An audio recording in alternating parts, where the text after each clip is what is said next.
We are live back for another episode of your wildest fantasy football show. Oh, yeah. Week 7 is in the books. Wrapped it. It's Victory Monday for some. It's also brutal blowout loss Monday for others. I know that I am a part of both of those things in several leagues. So congrats if you won. If you lost, it's time to reset.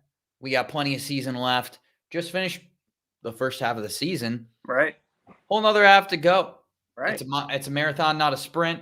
But first, before we get into next week, we have to cover all of the games for this past week, starting with the Carolina Panthers just getting blown out against the Giants. This was ugly. Sam Darnold benched in, I believe, the third quarter. At the end of the third, the whole fourth was a different quarterback, whoever that guy was. PJ Walker. No name, no former XFL star, former Colts third-string quarterback, just a legend. He also didn't do anything, but really the big story was Sam Darnold. Yeah. And I want to start this off by apologizing to Adam Gase. I don't want to apologize too much, but I want to apologize a little bit. I want to preface that. But earlier on the show, we were like, it seems as if everything that he touches or every situation that he's in, as soon as the players leave that situation, they're awesome. Right. And, I mean, we've seen it with several players. We saw it with Ryan Tannehill. We've seen it with Kenyon Drake. We saw it with Robbie Anderson last year. And we thought we saw it with Sam Darnold.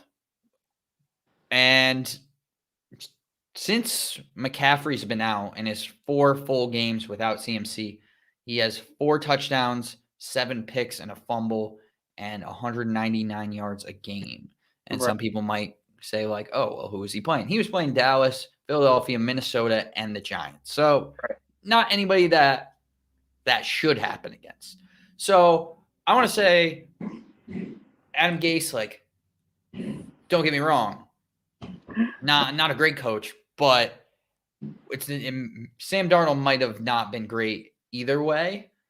We'll see how he goes when CMC gets back, but right now he's kind of dragging this offense down. So I guess this is where you and me might differ a little bit. So it happens. Yeah, I mean, it happens time to time because otherwise, what's the point of having a show? It happens probably more often than it doesn't happen. Well, yeah, I mean, that's the fun of the show. Like, if we just agree, then it's just, Kyle's and Toadie's shared opinions on life, liberty, and all that good stuff. I just want to, Sam Darnold gave you 4 good fantasy, 19, 25, 31 and a half, so almost 32. And then against Philly, he hit a roadblock. Minnesota hit a roadblock. Giants hit a roadblock. The Carolina Panthers aren't healthy.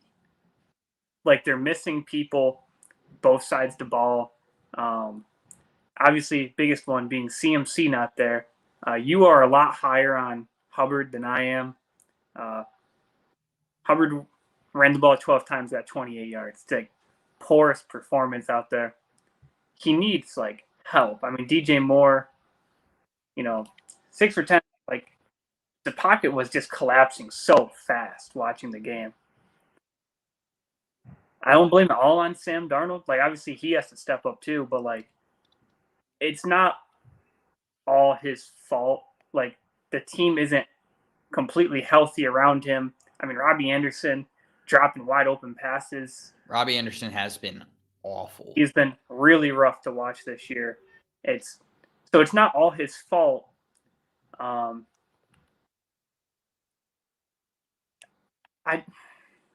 Justin Fields, I think he has more blame for his team because it's healthy. It's a healthy team. Whereas they're missing David Montgomery. So they're kind of I get that David Montgomery's not CMC, but he is the best player on that offense. And they're missing, I think, some offensive linemen as well. but he has the wide receiver core, which I think we both agree could be better than DJ Moore and Keith Kerwood. But like, I disagree there because, well, obviously Terrace Marshall was out, but when you have all the receivers, DJ Moore, I think, is as good as anybody. Robbie Anderson should be a lot better than he's been this year. But he's not, though. Like, yeah, but you could say the same about Allen Robinson, right? I'm going with quarterback play for Allen Robinson. I think, okay. I guess it depends who you put the blame on. Sam Darnold, like, Sam Darnold had the 4 really good weeks, 1 through 4. Robbie Anderson caught, 10 passes on, 20-something targets, I think, in those 4 weeks. And he had 12 points, 6 points, 2 points, and 9 points. Sorry, we have construction workers across the hall. You might be able to hear them arguing. Nah, nothing. Oh, okay, good. I am just hearing all the cacophony right there. Nah, it's weird. I don't know what it is. You must have a good microphone. Can't hear it at all. Nice. Perfect microphone. But Robbie Anderson wasn't doing much even early on when Sam Darnold was doing good. We haven't seen Justin Fields been able to, deliver to Mooney. So that's why I said it's more Justin Fields' fault than I blame Sam Darnold for this game. I just think, when CMC comes back and they get a couple of their linemen, in, I think it's going to be a different story, just like it was weeks 1 through 4. Yeah, I'm not sure that it returns to the full, we were talking about Sam Darnold as, a fantasy quarterback, a very decent fantasy quarterback week in and week out. And I don't know if it'll return to that level, but obviously the hope is that when CMC comes back, the offense can get churning again. More my concern here is you're hopefully not relying on Sam Darnold for fantasy purposes is with DJ Moore. Obviously, he hasn't had a bad week yet. Depends what you consider bad week. I mean, where he was drafted, he hasn't. But if he's your number 1, he only has. I mean, he was drafted as some people's number 1. He was the top 20 wide receiver. Right, but I mean, in the draft I did, he was picked up 49th. So, you had 3 or 4 rounds that you could have snagged someone else up. I mean, if you went 3 running back heavy, then obviously he would be your number 1. But then there's also some people who drafted Julio Jones early, or drafted an Allen Robinson, right? Or somebody that has put DJ Moore in that position where they are the number 1. Which I don't think DJ Moore, obviously, before this CMC thing, DJ Moore as your number 1 was a very great option, right? So I'm more worried about it from the DJ Moore perspective. I'm not sure that I'm willing, or even they drafted a Calvin Ridley early. I'm not sure I'm willing to give up on him yet or trade him, but it's starting to get to a point where a couple weeks we were okay, it just might be Sam trying to figure some stuff out. They got the Giants this week. They'll get to it. But now it's starting to be okay, this is a pattern where without CMC, this offense is really struggling. I mean, I think that happens with most offenses that are top heavy like that.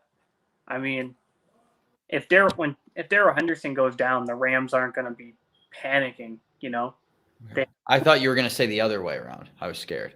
Oh, no. If Cooper Kupp and Robert Woods, I mean, those are very good wide receivers to have. So, you're not top heavy as far as you lose one guy. Same with the Bucs. If Fournette goes down, you're not losing someone. But the Panthers, CMC is the guy. He's the only person on that team who, you love. I mean, DJ Moore, obviously, you like him. But, if DJ Moore goes down, CMC is still going to put up 20, 25 points a game for you. I think the team's going to be 2 different teams. I think as soon as CMC comes back, I think they said week 9. So I think that's when the team's going to start turning around. They play New England week 9, so potentially. I'm going to be a little bit more patient on it, a little bit more cautious, I would say. But yeah, I mean, I think that's what everybody's kind of hoping for at this point. Moving on to another gross game.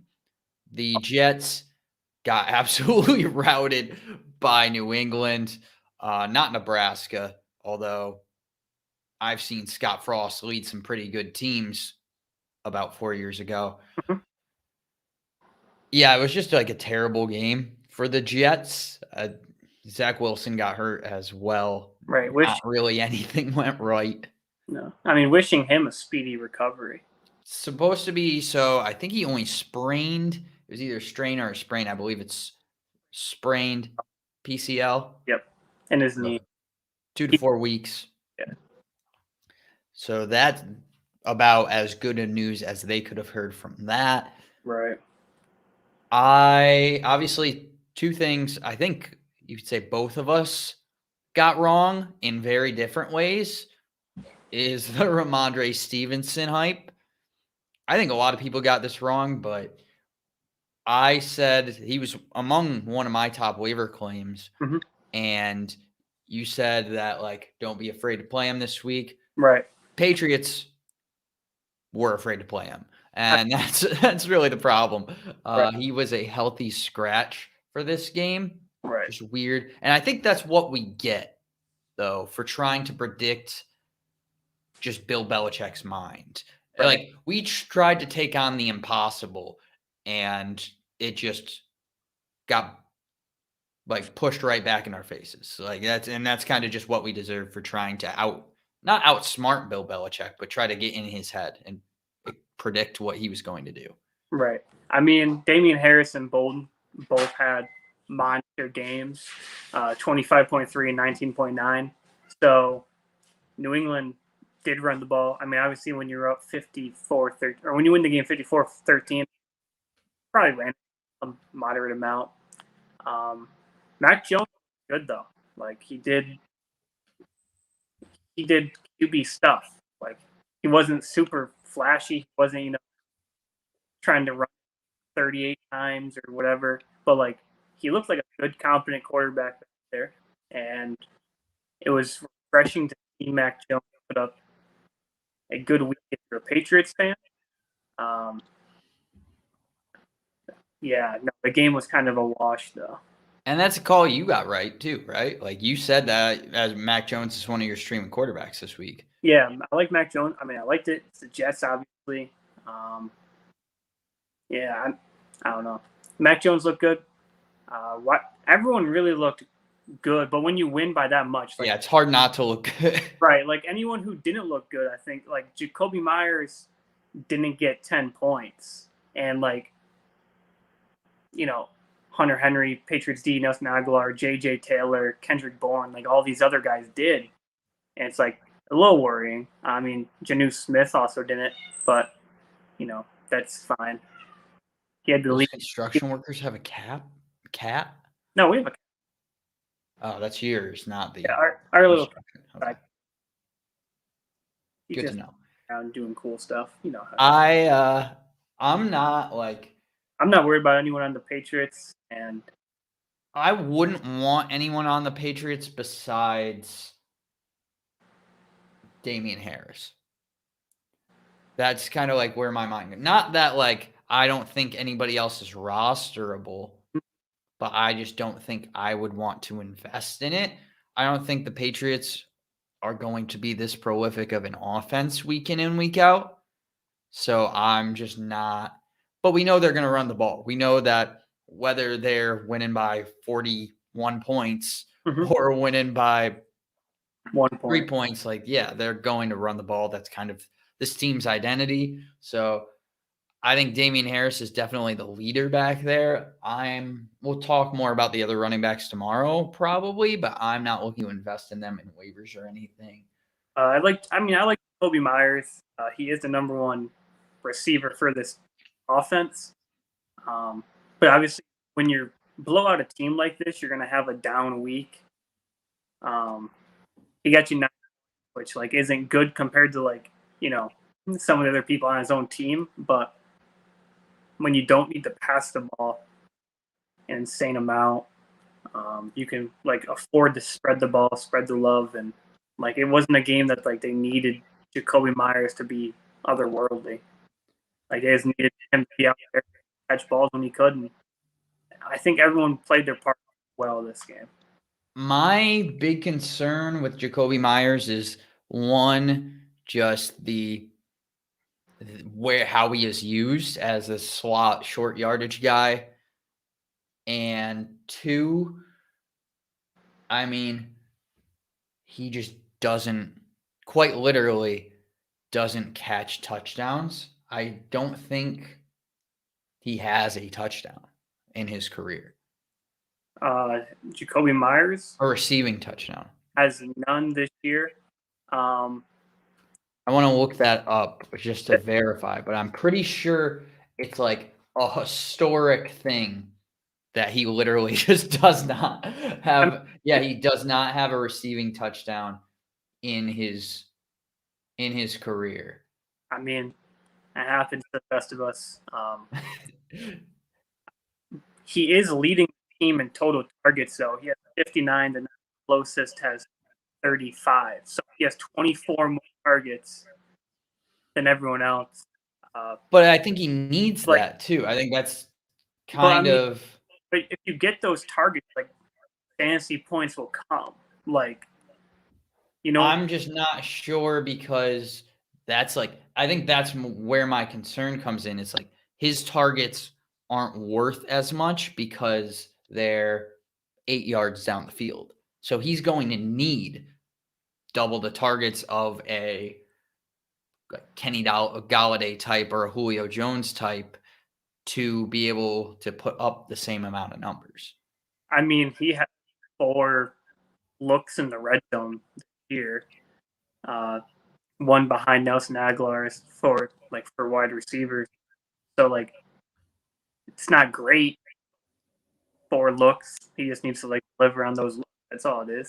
I mean, I just don't, and it's not Jacoby Myers versus any other pass catcher in New England because I think it would probably be Jacoby Myers or, probably Kendrick Bourne or probably one of the running backs, but I don't. Yeah, and it wouldn't be Kendrick Bourne. Looking at the numbers more, I just don't think I trust many people in New England in general. That's kind of more of my concern. I mean, hey, if you can be picky about who you're going after, be picky. Probably my Kendrick Bourne. They each will have their week. I think Jacoby Myers is a safer option. Kendrick Bourne is the guy who will get you either 2 or 20 points. And I think Jacoby Myers will get you like between 9 points, like 15 points, maybe 17 points. Good day.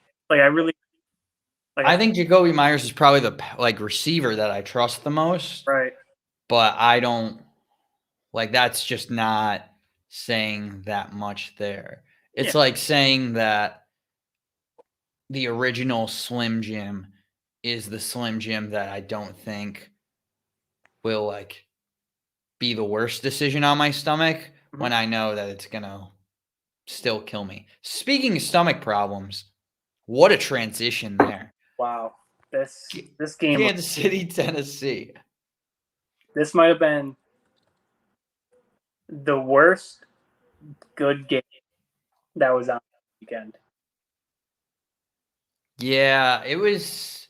I don't even know, great game for A.J. Brown, but where was everyone? I think Kansas City obviously made a clear effort to try to stop the run there, and they were up early. So they're up by so much so fast, and Kansas City offense really didn't show too much. So they didn't really have to do a lot in this game from a Tennessee standpoint, but the Kansas City numbers are definitely like Kansas City. Yeah, I mean Kansas City looked like they looked defeated before the game started. Like I don't think we've ever seen them look that bad. I know, like both sides of the ball just looked like they didn't want to. Their defense kind of looked like they were giving an effort, but like I don't know. Watching the offense, I was like, what is going on? It didn't look like the offense that like we're used to, like last year's offense, going out there and just being the most dominant offense in football. It was rough to watch. I'll be honest. I did not enjoy watching this game. It's an interesting situation, though. Well, first, actually, I think you have to say something because really ever since you bet on the Chiefs, first off, sent Andy Reid to the hospital, and then second off, they've just been in a downward spiral. And now the Chiefs are unprecedentedly You almost got the word right. I'll let you figure it out. Like terrible. It's not just a mess. Yeah, I mean, I think the only problem was like everyone was just like riding them so high for years that like as soon as I just bet against them and like no, you bet on them. Well, I bet on them, but then I bet against them the next week. I don't think that's true. I bet on them against Baltimore, right? Yeah, and then I thought you bet on them again the next week. I said I wasn't going to bet on them week 3. Bet on the Chargers week 3. So I didn't bet on them because of Andy Reid's sake. I needed him healthy. So okay. I did not bet on them, but I bet against them. But I mean, I don't know. They just can't take criticism, I guess, and now they're just falling apart. I mean, it's just weird. It's bad, but it also, for fantasy purposes, presents a bit of an opportunity. I'd say, especially with Mahomes, maybe not as much. Like, Tyreek's been fine. I don't think you're going to be able to buy Tyreek too low. Obviously, Kelsey's Kelsey, but Mahomes, 7-point week, like. And he hasn't not had a turnover since week 1. Right. You think I low on Mahomes? He's the number 2 quarterback right now. Well, that's also like I don't know if you can. I don't think he's number 2 anymore. Well, I mean, I think he was number 2 heading into the week. Right. I don't know what he is going to be after, but I mean, he's not going to be outside the top 5. Would you? I mean, he's QB5. He is? All right. Would you trade I don't know if it's necessarily buy low, but before the season, if you could trade Jalen Hurts for Patrick Mahomes, that would be a steal. Would you trade Jalen Hurts, who's now the quarterback 2, for Patrick Mahomes? Would you trade Tom Brady for Patrick Mahomes? Would I, if I had Tom Brady or Jalen Hurts, would I trade for Patrick Mahomes? Is that the question? Yes. I would. I mean, Patrick Mahomes is going to finish as a top 3 fantasy quarterback. He's going to, in my mind, it's going to be Kyler Murray, Josh Allen, Patrick Mahomes. I'm not sure what order yet, but those are the 3 guys who are going to be up there. Tom Brady, Jalen Hurts, Lamar, Justin, and Stafford. They're going to finish in the next tier. So I'm really thinking Patrick's going to come back fine. And he's proved me right so far. I mean, this is the first week he got below 20 or below 18 points. So I think this is fine. I don't think you can buy him, but if you can try to, maybe. I mean, I think he's going to finish above Tom Brady. So if you have Tom, go for it. I think my top 3 would be, and you're not going to like this, but it would be Mahomes. It would be Josh Allen number 1, and then I'm probably going Brady and Mahomes. I don't know which order they're finishing in. I'm going Kyler outside of that. But if you can do it for Hurts, I would do it. If you could do it for Brady, I'd think about it. I mean, it's hard not to. It's Patrick Mahomes. The the potential's there, and I don't think this is a skid that's going to last all season long. If Patrick Mahomes comes out and does another dud like this, then I'd go out and try to trade for him. But like, you're not going to get Patrick Mahomes very cheaply because he had one bad game. Just like you're not going to go out and you're not going to be able to get Tyreek just because he puts up 12 points. Just like you weren't able to get Tyreek when he put up 5 points and then 9 points. Like, you're not able to get these guys because everyone just knows. I mean, so Tyreek had a monster week 1, but then duds 5.9, duds with a 9.7, and then bounces back with 3 touchdowns and 47.6 points. I guess the point that I'm trying to bring up is, like, you weren't able to trade anything for Mahomes. Like, Mahomes was pretty much untouchable from the quarterback position before this. Now there's at least a possibility you can get him for one of these guys. Like, I would say more Tom Brady. I think Hurts is just, like, name-wise, I don't think you'll be able to get him. But you could probably trade a Brady or a Kyler or maybe even a Lamar to be able to get him. I wouldn't. You could probably trade Josh Allen to do it too. I wouldn't do that, but Josh Allen is going to be 1 or 2 this year. Yeah, Josh Allen looks like he is very much in contention for the number 1 spot. So, at least there's an opportunity you could trade for Patrick Mahomes right now that there wasn't before this week. I mean, I hear what you're saying, but I don't. Like, I'm not buying it. Like, I'm not buying, like, that you can go out and get them. I mean, obviously, there's all sorts of leagues out there. You got, like, the novice leagues. You got the intermediate leagues. And you got people who, you know, like, watch every single game and are up at 3 a.m. trying to make trades and stuff. Like, you have all sorts of different types of leagues. I don't think in 2 of those leagues you'll be able to. Maybe in a novice league, you might be able to, like, get Patty Mahomes, but I don't know. It's Patrick Mahomes, it's Travis Kelce, it's Tyreek Hill. Like, all these big name guys, they're just really hard to get for. I'm gonna run a poll right now. Would you trade Patrick Mahomes for? Do you want me to say Tom, Kyler, Lamar? You said Jalen Hurts. Jalen Hurts was the name I just threw out to you. Right. Would you do that? No. I don't know. I said I don't know if you could do it just based on his name, but I think, I mean, Tom Brady would be the closest I think people would do, but Jalen Hurts or Lamar or Kyler would be, second, just for running people. I don't know. So who do you want me? I'm going to put a poll out there. Okay. I'll report back the results at the end. Okay. Who do you want me to plug in there? I mean, put Tom Brady on there, I think. Brady? Okay. Would you trade Patrick Mahomes for Tom Brady? Make sure it's for fantasy. Yes, that is. Because otherwise, some people are going to be like, Tom Brady can win Super Bowls with any team he goes on. That could be a little misleading. I'll put in parentheses for fantasy.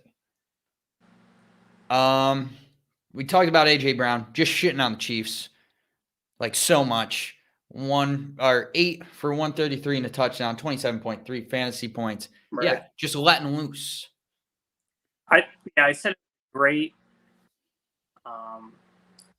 game. The resurgence everyone was kind of hoping for, who got AJ Brown. I mean, I said it was coming after the injury. I said he needed time to warm up. He had that game. The next game, he dropped 16. I said, I think it's a good game. Probably going to be a better game coming in Kansas City, bro, and come up with 27. So I think that this is a great game. Reassures everyone of, like, how good AJ Brown can be. I don't think he's going to drop 27 every, but I could see him dropping like 20s. I think it was a great game for him overall, though. Yeah, I mean, he just let loose. I think that's, like, the clear thing here. It's almost like his body. There was just something in his body that said, you know what? I got to get rid of all this excess. I guess, just production, let it out, and that's what he did. That's true. That's true. On to Washington at Green Bay. This is a weird game. Washington, I got a text that was like, why is Washington in the red zone this entire game? And they're just getting blown out. And that's very much what happened here. I don't even know if I wrote anything down for this game. I think I just skipped over this one. I'm noticing now. Green Bay. Let me see what I put. Oh, I had a question for you. Okay. Allen Lazard rosterable. Like, no, but that is a call that you got right. Another one. Yeah, I kind of said that, but I want to know, like, so you say no, like not even like a question, hesitation, Allen Lazard staying off of every roster.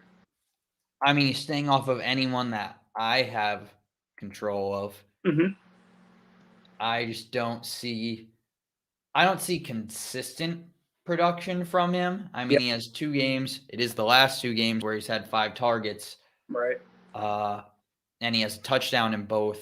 Right. Without the touchdown the week before, he was 3 for 27, so he wouldn't have done too much for you. This week, he would have got you double digits. I just don't see – we don't really have a precedent of a second wide receiver emerging and being consistent in the Devontae Adams era, in the Aaron Jones era.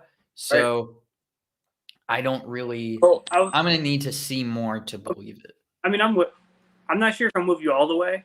Looking at the numbers, the past 2 weeks, he has the most red zone targets out of every wide receiver and tight end, beating out Devontae Adams.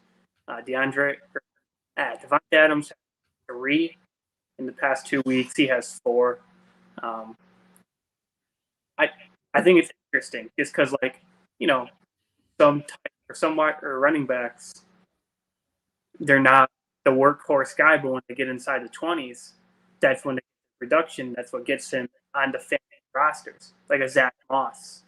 Not a running back that you want unless, like, can think he's in the end zone. Like, not a guy who's going to go out there running it 20 times for 110 yards. But Allen Lazard getting, like, red zone looks, it's encouraging, especially if he's, coming near Devontae Adams in terms of total, like, looks down there. The fact that he's, like, delivering on them has to help the team. Maybe not like fantasy football as so much, but for real football, that's definitely helpful. I don't know. I think I'm a little bit higher. I'm still, like, not sold on Allen Lazard, but still an interesting guy to, like, keep an eye on. I think I'm with you there. Like, I think I might, if you have room on your bench, I might pick him up just so, like, I mean, if anything ever happened to Randall Cobb, like, he would be, like, the number 2 for sure with competition. I would keep an eye out and just watch him out there. I wouldn't pick him up yet. I mean, they have Arizona next week. If he does it against them, maybe then he's on my waiver wire additions, but not yet in my mind anyway. Okay. I think one person that I want to talk about, just because I think he's just being a big old stooge to me, is Taylor Heinicke. He's been good every week that he's played, like, a bad defense. Right. Besides the 1 week that I said pick him up as your quarterback for the week to stream. So just a big hey, that's not nice to Taylor Heinicke. Like, why you have to do that? That's a little mean. And that's really all I have from this game. I mean, obviously a good Terry game, but, like, I think we kind of know what Terry is at this point. He's just, like, some weeks he could win you your week, and some weeks I don't think he's ever going to lose you, but he's going to be a disappointment. So, I mean, he's busted twice and boomed 3 times if you're looking at the ESPN numbers. The past 3 weeks he had 8 points, 6 points, and then next week he had 25 and a touchdown. So, yeah, like, I'm with you. It's boom or bust for Scary Terry, as his name suggests. Yeah, I mean, it's just like this offense. It's hard to rely on anybody in this offense, But, I mean, even though they have two really good fantasy or really interesting, just talented players in Antonio Gibson, Terry McLaurin. When you have a quarterback that's a quarterback in an offense that just has not been, I guess, like moving the ball too much, like it's really hard to trust those guys unless they make crazy plays, which both guys have the capability of doing, as we saw on the Terry touchdown. So it's unfortunate for those guys, and I've just always been a big Terry guy, obviously, so, like, it's annoying for me because you watch him and you just see how good he is. I mean, I'm, like, watching the tape, you see, like, Taylor Heineke is not the best quarterback in the, like. I don't think you need to watch tape to Right. That's not what I'm getting at. I'm I saying know. Taylor Heineke's not the best quarterback, so your wide receivers need to help out. Like, everyone kind of needs to help out. It's not like Tom Brady or Patrick who will get you the ball where you need it. But, like, watching the game, like, the ball hit Terry McLaurin in the hands. Like, literally. Wow. He had one drop touchdown on a ball that was low. It wasn't even a touchdown. Like, this legitimately hits him in the hands, and he drops it. When? Second quarter. Okay, I didn't see it. I mean, it's okay. You kind of have the Scary Terry love lights on, so it's fine. What do you mean? I just said they dropped a touchdown. Yeah, but then you, like, made an excuse, like, oh, it was low. No. It was a low ball in the end zone. That's where, like, we're trying to go, though. Like, unless you have, like, a big guy, like a 6'3" guy, you don't want him to jump up. You want him, like, down low, right? Where he knows where it's going. No, it was not on purpose. I can tell you that much. It was definitely not an on purpose throw low. You never know. I wasn't in the huddle. But yeah, I put the blame a little bit more on Taylor Heineke. Okay. Than you do, I suppose. Hopefully we get Fitzy back and he can just get everything moving once again. Just like A.J. Brown's stomach. Just get it all moving. Moving on for us to Atlanta at Miami. There's one big topic that we have to cover here, so I didn't even write anything else down. I did write that down. Would you like to? Actually, I'll say it. I just feel like I was attacked relentlessly. So last week, I made a trade for Myles Gaskin. Not a trade that had a lot of people happy. In fact, it was vetoed. Trial. People said names. There was a long trial. Cody got put on trade probation. Right. Like it was just a bad time all around for the Humphrey clan here. But I got Myles Gaskin out of the trade for two backups. One backup got completely demolished by the guy who was supposed to be behind them. And the other guy just had a bummer of week. Anyway, I got Myles Gaskin.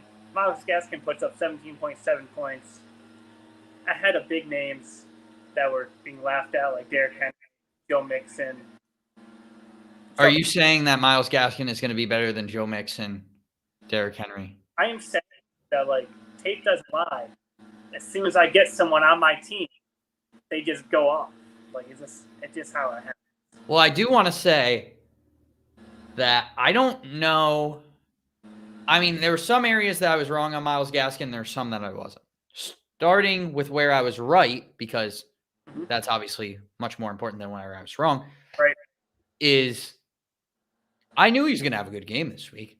I said that. I said he should be on your bench, but I also said you were saying that you would start people such as I forgot who you said, but you said you were going to start backups, like backups over Myles Gaskin this week. Okay, well, I think the problem here is you're starting with where I was wrong, and I'm trying to start with where I was right. Right, but you were. I said that there's no real pattern for when Myles Gaskin goes off. It's not like good defense or bad defense or home game or like any kind of like statistic that would show when it's going to be a Myles Gaskin game and when it's not. Right. So the only thing that I was able to find on when Myles Gaskin is good is just that he's been putting up double digits every other week. So week could have- 1, double digits, week 2, single, week 3, double digits, week 4, 0.3, Mhm. 5, 31 points, 6, 3 points, 7, 17.7. So I was right from that side of things. Now, everywhere else is kind of where it goes wrong for me. like literally everywhere except the fact that you said But Myles Gaskin is going to have a good week for week every other week. So, and it kind of sets up well because they play Buffalo next week. So you could be right, but I mean, hey, I'm also playing you next week, and Myles Gaskin is going to be on my team against that in that league. oh, it's going to be great. Yeah. I will win. It's his Nah, house. that you will not. But I yeah, can tell you that right now. outscored every running back but like 7 of them, so that was great.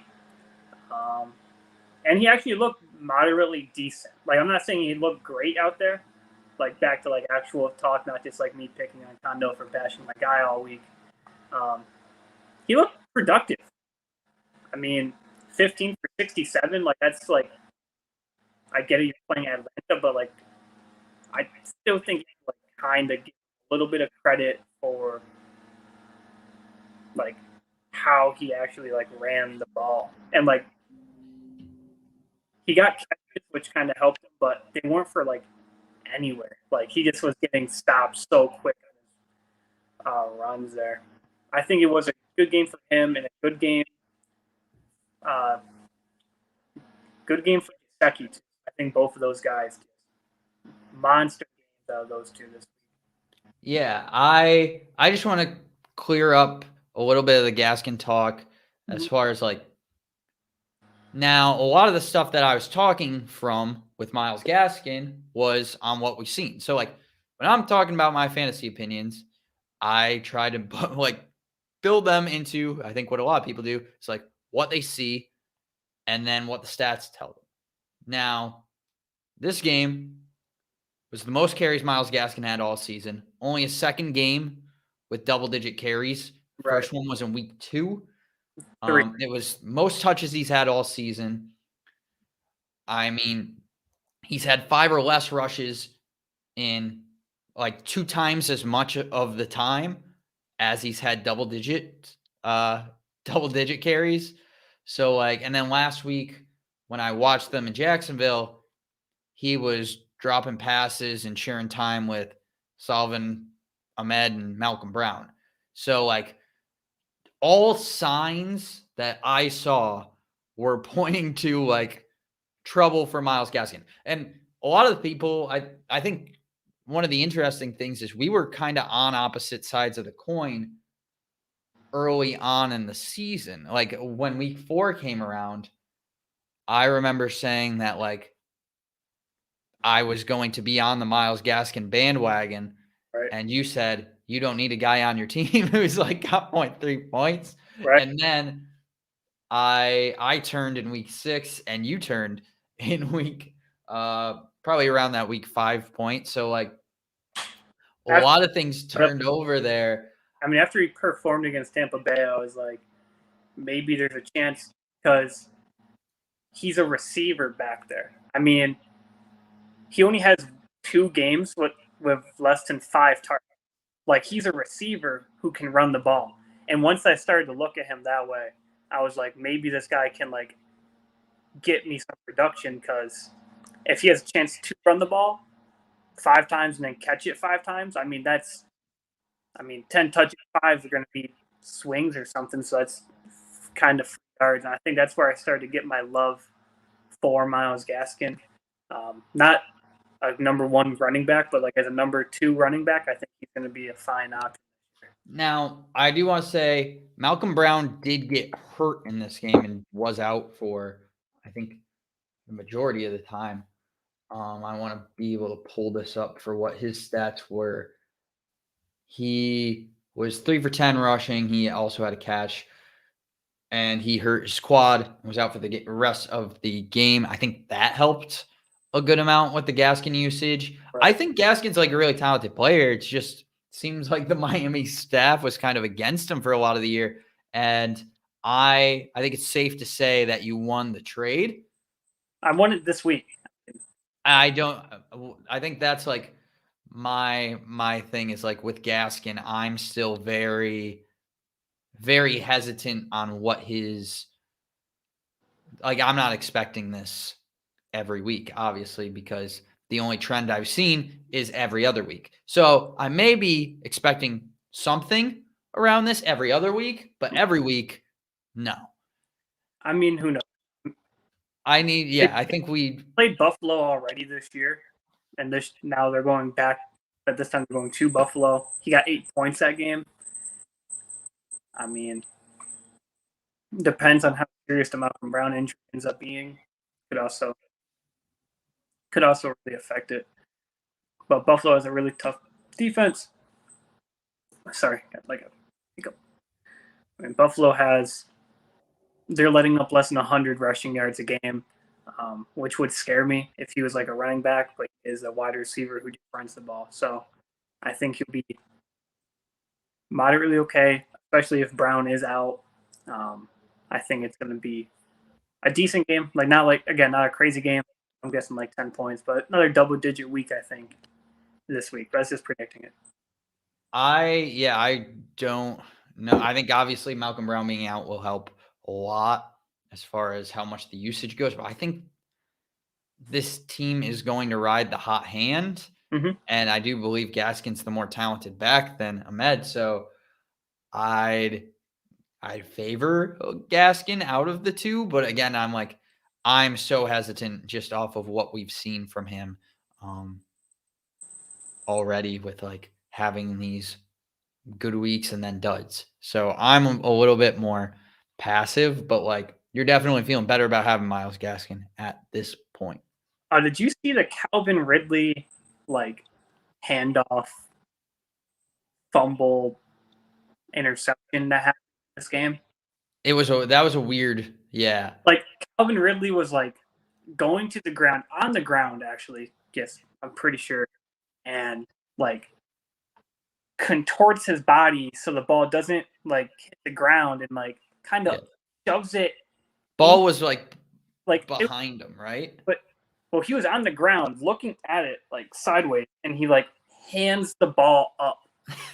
Well, he had it the Dolphins he caught it, and then he brought it into his body behind him because the ball was a little bit behind him. So he brought it. He's on. He caught it, rolled, and brought it down into the defender a little bit, and it hands it to him, and then it's just run, my child, be free. And it was just, I thought it was hilarious to watch. It got ripped out. Yeah, Calvin Ridley had a weird game. It was a tough game for a Calvin Ridley fan. I don't know.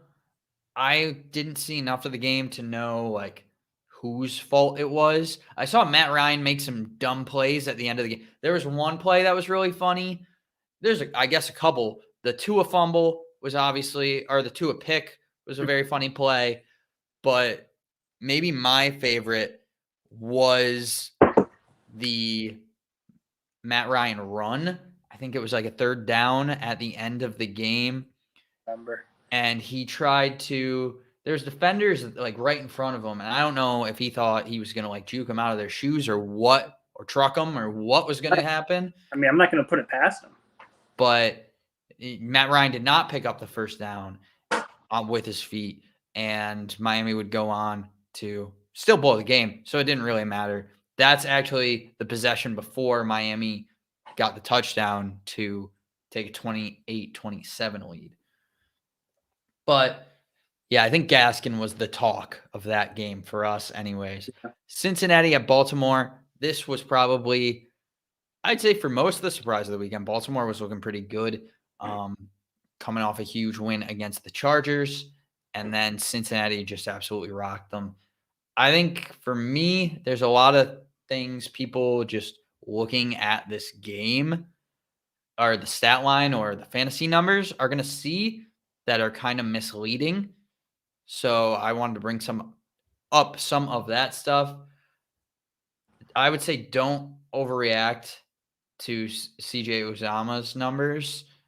3 for 91, 2 touchdowns. If he's going to keep catching just touchdowns, then sure. But I don't think that's necessarily what's going to happen. And also, I mean, he broke both of them though. It wasn't he was wide open. But like he was wide open on one. He had like break a guy. I think it was the first touchdown that he had. He broke a guy short, and then he just took off. Like I guess I'm a little bit. I'm going to stray away from you a little bit just because I think I'm not going to overreact to it, but I think he's rosterable and I think he's startable. 3 for 391 and 2 touchdowns is those are some Randy Moss numbers up there, and I don't think he's in that conversation. But he broke one of them, and another one he just outplayed it. But I would say he's in the streaming category where if you're in desperate need of a tight end and you just want to hope that he gets a touchdown, he's a guy there. But I'm not sure that I want to rely on that if it's like a bye week or something. But I would rather I just feel like there's 12 guys I would rather have than him. I would rather have, even outside of that 12, probably like a Jared Cook, Higbee. I think Higbee's probably rostered in a lot of leagues, and Ertz. Jared Cook is 12, so Rob Gronkowski out, Darren Waller out, Dawson is doubtful. I would rather have Foster Moreau, who's going to be available this week.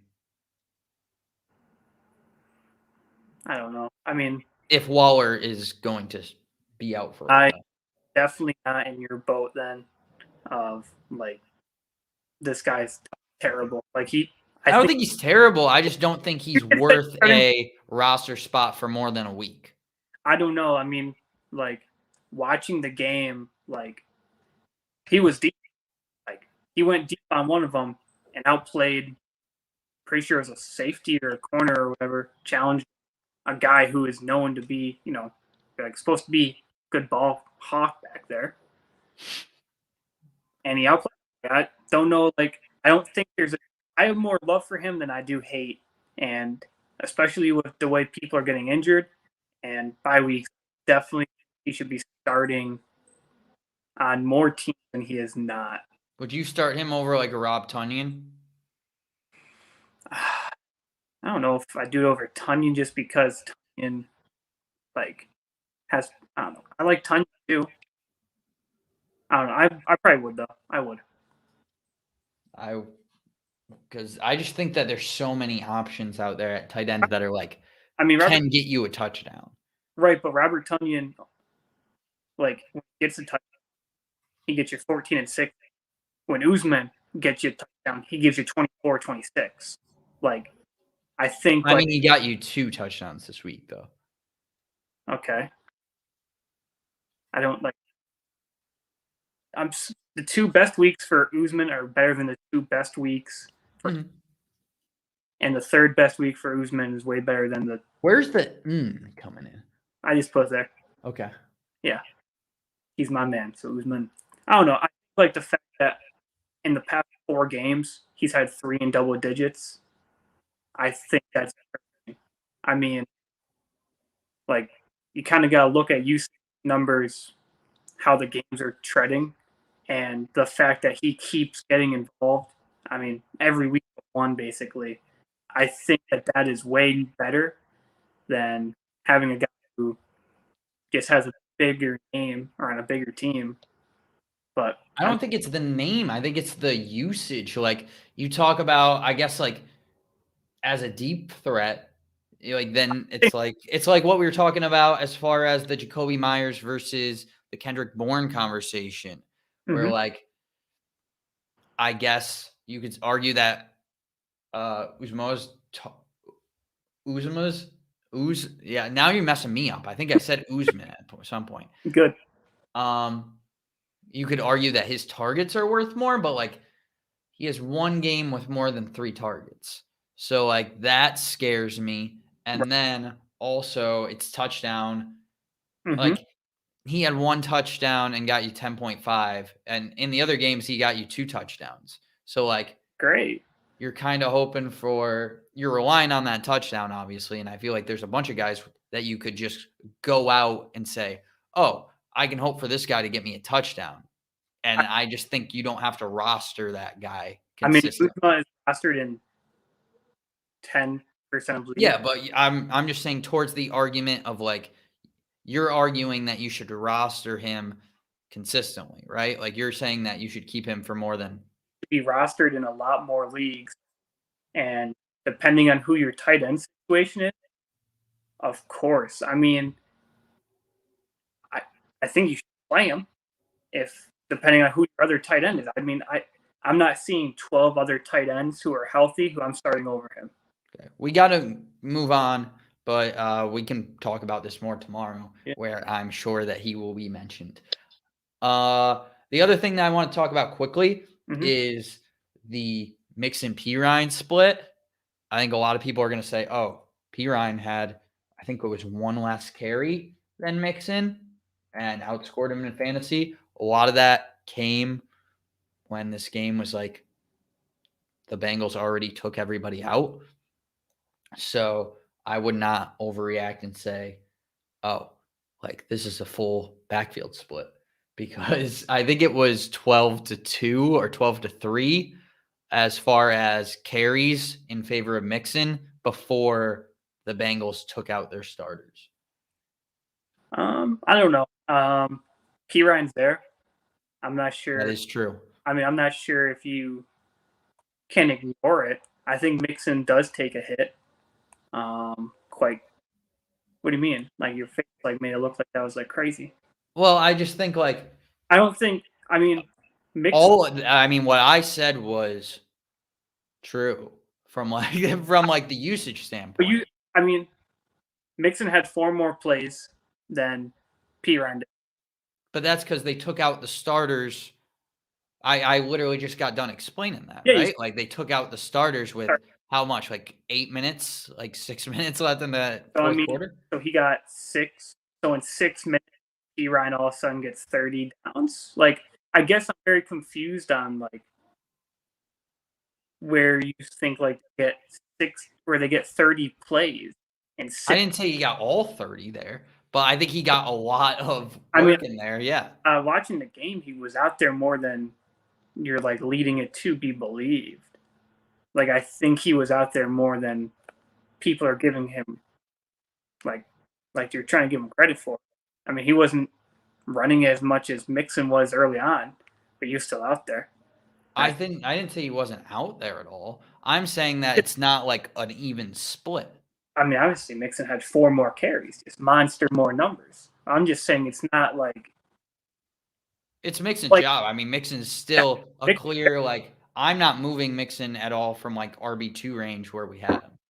I mean, he's an RB2, but I'm just saying like Pirine is there. Pirine is someone that people are going to have to watch and like see how the usage like goes moving forward. I mean, I think he's a handcuff. I'm not gauging him. So would you say like you are one to say like I would say value handcuffs more than me?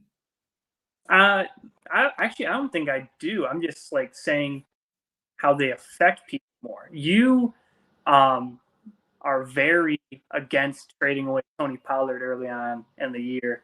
I'm still very against trading away. Like even for starting like running. I didn't, but like I'm not trading Pollard. So I guess like I'm willing to trade away handcuffs. I'm just like I just know. I tell people like if a handcuff or a backup goes out and has some good games, like I don't think the offense and like the coaching staff is like, you know what, Pirine, you did great, absolutely carried us. We're gonna need you to just sit on the bench for the next 5 weeks. Well, he's not gonna do that. He's gonna have the role that he normally has. I think that's kind of what's gonna remain the same. It's kind of what we saw. I mean, throughout, like maybe not what we saw in week. No, I think it's going to probably be pretty much what we've seen from like, I don't know, like weeks 3 through 5, like, or weeks. Yeah, I mean, like I think that's kind of like what it is, or weeks 1, like what we've seen before. I don't think that it's going to be anything that affects Mixon too much. I guess I was talking more about handcuffs in there. I mean, Mixon was in late in the game. Like I don't Like early in the fourth quarter. Or 70, middle of the fourth quarter. 90% of the game's done, and he gets like a chip touchdown. I mean, that was his touchdown on the game, and it was also his longest run of the game. Yeah. Like, so the numbers are kind of skewed there because he had what, like a 20-yard run, 30-yard run? I mean, you could say the same with an Uzmos or the Uzman score. Well, I mean, I said he caught the ball 3 times. Like, that's not great, but he caught one deep, he caught one short, and he broke people. I'm just saying Mixon had a 21-yard run. I think Pirine also had a 29-yard touchdown as well. I mean, he could have. I couldn't remember. But I just know that Mixon had like a 21-yard run late in the fourth or middle of the fourth quarter. And, you know, when you said... Oh, he had a yeah, Pirine, of his 11 for 52, had a 46-yard run, touchdown run. God. Good. Let him. But like I'm saying, Mixon got 21 out of his, 59 yards and his only touchdown late in the fourth. Like, yeah, but then I'm saying the same argument could be used for Pirine. I'm not even more drastic. But I'm not the one saying Pirine is. You're like completely ignoring Pirine, and you're saying I don't think he offers any fantasy standalone value. I think you need to have him if you have Mixon. Not saying he does either. I'm saying he eats into Joe Mixon is what I'm saying. And you're kind of saying he doesn't at all, even when it was fourth quarter that both of them got their touchdown. Both of them. In the passing game, I think he'll eat into him. I don't think he eats into him rushing. Now, I mean, Mixon got 0 looks. Mixon got Pirine got 1, so clearly you're not hitting the back anyway. I mean, we've seen it a little bit in the past as far as him getting some passing yard. Our passing looks and him being out there on third downs. I think that's where he was in a lot of the time. You saw in some 2-minute stuff, he was Pirine was the guy that they looked to. So right. I think Pirine's like a handcuff, and like it makes you happy as a Mixon owner that there is somebody in that backfield if Mixon were to go down that has some value to it. Right. Going on to Detroit at Los Angeles Rams. This is an important question that I had from this game. Obviously, Cooper Kupp is just unreal. 10 for 156, 2 touchdowns, 37.6 fantasy points. Would you trade Cooper, like 1-for-1, Cooper Kupp for anyone? Like, would you do it? Like, the only person I can think that you would offer Cooper Kupp for is Derrick Henry. Mm-hmm. But I don't think the Derrick Henry owner would do that just because it's Derrick Henry, like name-wise, and then just running back, how shallow the position is. Would you trade Cooper Kupp for anything else? In a one-on-one, Derrick is the only guy I can think of. Just because Derrick Henry is that, like, he's a monster back there. No, for anyone else. I wouldn't do it for a quarterback. Wouldn't do it for Tyreek, Jamar Chase, Adams. Wouldn't do it for Swift. No one else but Derrick Henry. But, like, again, it also depends on what your team looks like. But Derrick Henry, yeah, it's the only closest option to an unreal Cooper Kupp so far. Yeah, I mean, it's crazy that we're asking that question to see like where we came in at the beginning of the year. Robbie Woods was the favorite for, I would say, pretty much mostly everyone.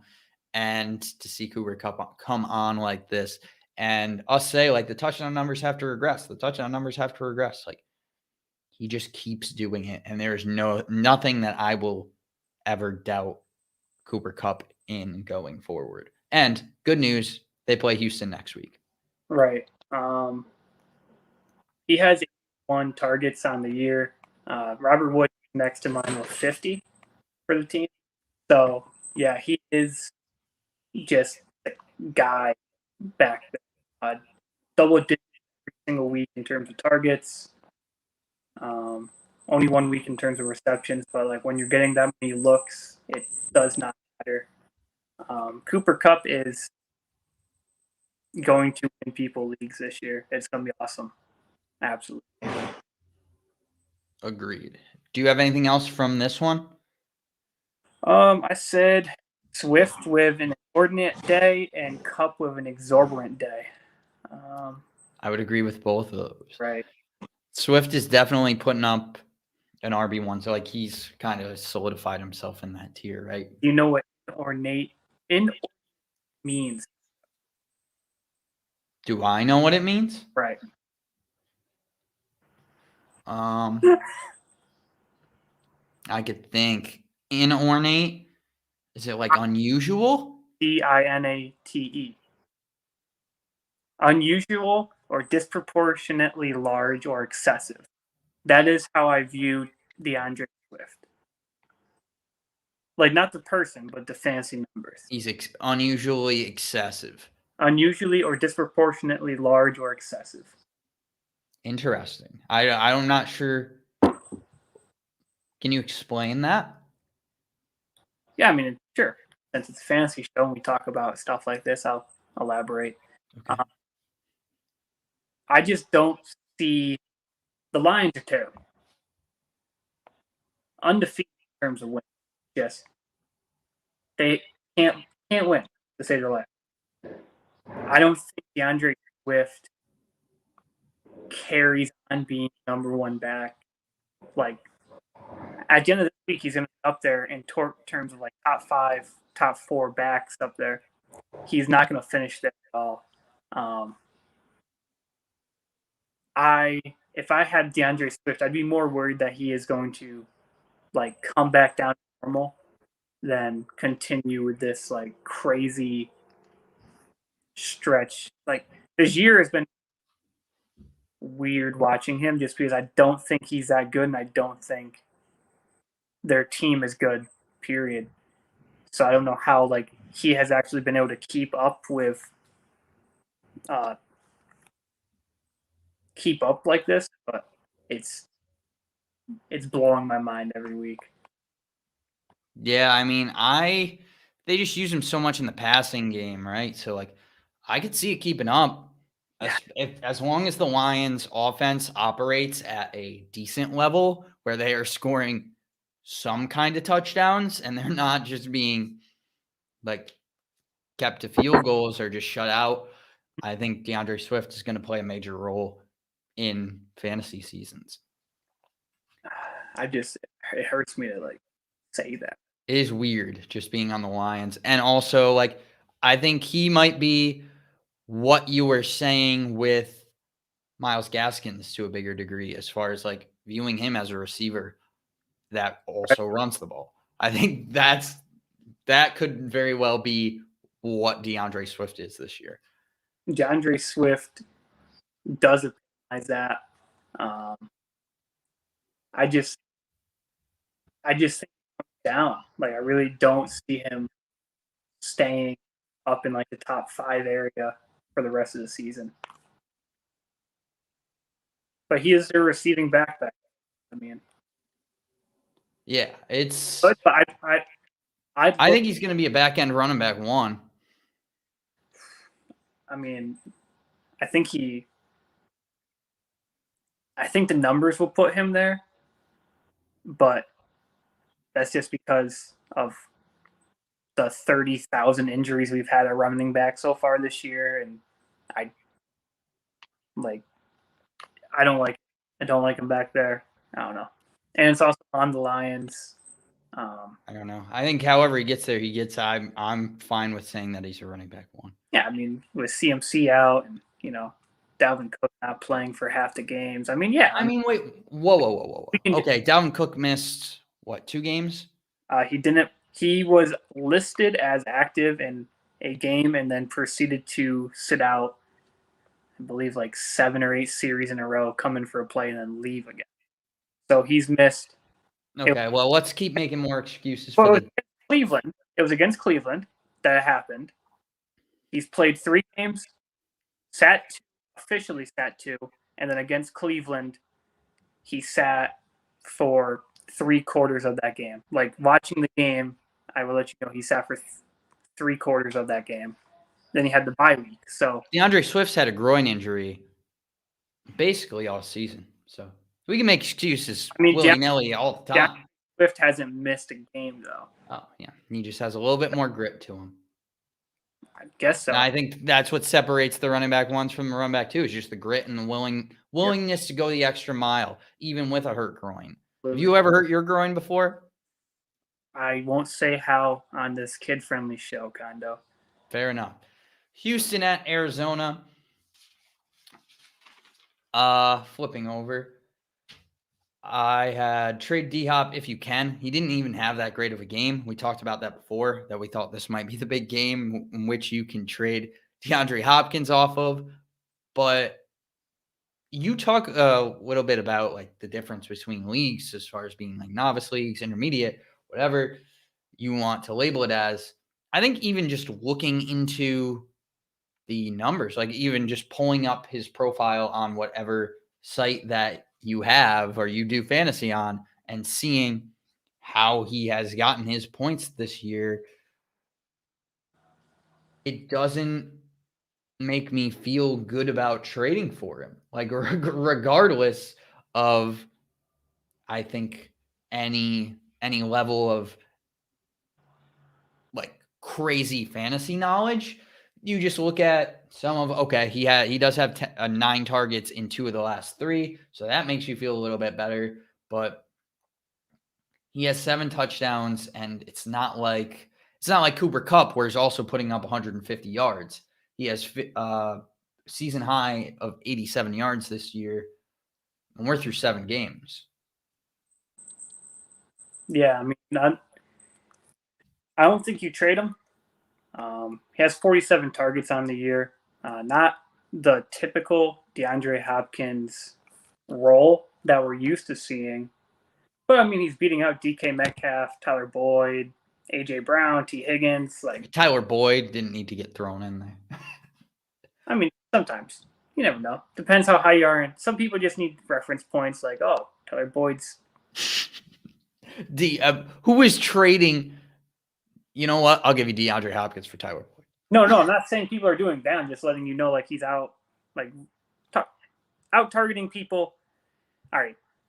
I'll break it down, I guess. I was just picking on you for bringing up Tyler Boyd. It's not a big deal. I'll break it down because I guess people are going to, like, scrutinize it. Quickly, we're at 112. I'll be real quick. DeAndre Hopkins is on a team that has, 6 other viable options. Rest of the season, DeAndre Hopkins. Oh, wow. Okay. There we go. I would have actually went Tyler Boyd. So good. I hope you do. I mean, Tyler Boyd's on a team that has 3 other people to contend with. DeAndre Hopkins on a team that has 6 besides himself. That's all I was saying. And DeAndre Hopkins has 11 red zone looks this year. So I'm not panicking. I just don't love it if he's on my team. But I don't think you sell him. I mean, who are you going to get for DeAndre Hopkins? I think that's kind of the question now. Like, who do you want to get? Tell me. I want to know who you are interested in picking up for Hopkins. I would consider it for DK. I mean, he's out targeting DK, so I think it's a down. That's fine. I think, Russ looks like all reports is that Russ is going to come back sooner than later. I like Russ a lot more touchdown-wise for the rest of the season. I think DK, I think I said Russ a lot more. I did say Russ, which is weird because I didn't know Russell Westbrook caught passes. I thought Russell Westbrook doesn't even play football. Well, does he catch passes? No, that would mean that he does not catch. Well, he does catch passes, I suppose, but it would not matter for fantasy football purposes. Okay. DK, I like as just like, I think going to be in an explosive offense and have Russell Wilson throwing the ball. I think that touchdown regression will come more for him. So DK has 5 looks in the red zone. Mm-hmm. Actually, he had week 1, 2, 3, 4, 5 with Russell Westbrook or Wilson. He only got 1 a game. DeAndre Hopkins has 11 in a more crowded area. That's fine. I mean, I think DeAndre Hopkins is going to finish fine. I just don't want him. I don't love it. If he's I think DeAndre Hopkins is going to finish fine as well. Yeah, I don't think I'm not panicking on him though. I'm not panicking. I'm just saying if you can get somebody better, or that you think is going to finish the year better, like I think DK is going to have better rest of the season. I Good. don't know about I'm not saying you trade him for, I don't know, somebody like way down the board, like an Amari Cooper or anything like that. I'm just saying if you think you can get a top tier wide receiver that's going to finish the season as a wide receiver 1 for him, I would do it because I think DeAndre Hopkins will finish the year around the back end of wide receiver 1s, but I'm not sure how high into that he finishes. I'm not sure that he finishes much higher than like a 10 or so on the year. Yeah, I mean, he has 33, 420 yards and 7 touchdowns on the year so far. It's going to finish as a down year for DeAndre Hopkins, but I think the fact that he just catches touchdowns and he gets so many red zone looks, more so than people like a DK or so far. I mean, yeah. Hey, if DeAndre Hopkins doesn't catch or get another look all year, and DK Metcalf still gets his 1 a game, then yeah, he'll fit higher. Okay, let's talk about that then, because I'll take it from that standpoint, because you were the same person who was saying Cooper Kupp not going to keep up the 2 touchdown a game pace, which I agree. Like that is I don't think that is a bad opinion at all. But I don't know if you can stick with that and then say, oh, DeAndre Hopkins is going to have this kind of red zone look percentage, and then DK is not going to score at all. So like that's Whoa. DK is not going to have any regression towards getting more looks in the red zone, especially with Russell Wilson back. Looks. So I mean, yeah, he's getting more looks than D-Hop, and he's actually the only other person who has more touchdowns than DK or than DeAndre so far this year. I think red zone targets play a big part in fantasy football. I mean, Mike Evans tied with D-Hop with 7 touchdowns. Mike Evans, again, being a red zone guy for Tampa Bay. But you don't think that Calvin Ridley is going to finish ahead of DeAndre Hopkins, and he has more red zone looks than DeAndre Hopkins? No, I don't. Last games, yeah. I think DeAndre Hopkins also is a better player than a lot of these other people. DeAndre Hopkins went a whole season without missing a catch. Like, DeAndre Hopkins has an insanely high ceiling. And even on a crowded team, his floor doesn't seem – I mean, it took a hit, but if people are going to be complaining about a guy who's averaging 16.7 points a week for them, then you're crazy. I don't think anybody's complaining. I think people are just thinking that could do better for what the name DeAndre Hopkins brings. I guess so. I mean, hey, it's your league. It's your team. If you want to trade away DeAndre Hopkins. But where do you think DeAndre Hopkins is going to finish? Around the wide receiver 1. So I think you have to get. Like top wide receiver 1 or like. Outside top 7. Inside top 13 for sure. Okay. So you're saying that if you can get one of those top 7 guys, then you would do it. Would I do it? Maybe, but I mean, the number 7 guy right now is Marquise Brown. I don't think I want Marquise Brown. No, I'm not saying that. I'm saying who you have in the top 7 going forward. I can't remember who I have in there. I know I got. That's not. I know I got for Tyreek, Devontae, Chase, Jefferson, Diggs. If you could get a Diggs for him, if you could, can trade so in this scenario, DeAndre Hopkins and Sterling Shepard for Diggs. I would do that just because I love Diggs. I mean, again, this is where the show and my personal just love for certain players intertwines, but I love Stephon Diggs.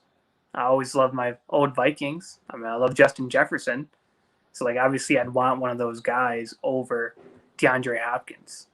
It But sounds like you have a lot of love for DeAndre Hopkins, though. no, I just like don't think like you said panic. Like you said, No, I did not. I explicitly said don't panic, but trade up if you think somebody is going to be better than him rest of season. I guess so. I think if you can get a guy like the guys that we talked about, like a DK that I like more for the rest of the season, and you think that, because at the end of the day, it comes down to what you think. Exactly. Then you do that. Hey, go if you want to trade away DK Metcalf for DeAndre Hopkins, go for it. It's your league. I don't want to do that. I'm just letting you know my opinion. I think it's a dumb trade to trade away DK for, or dumb to trade Hopkins for DK.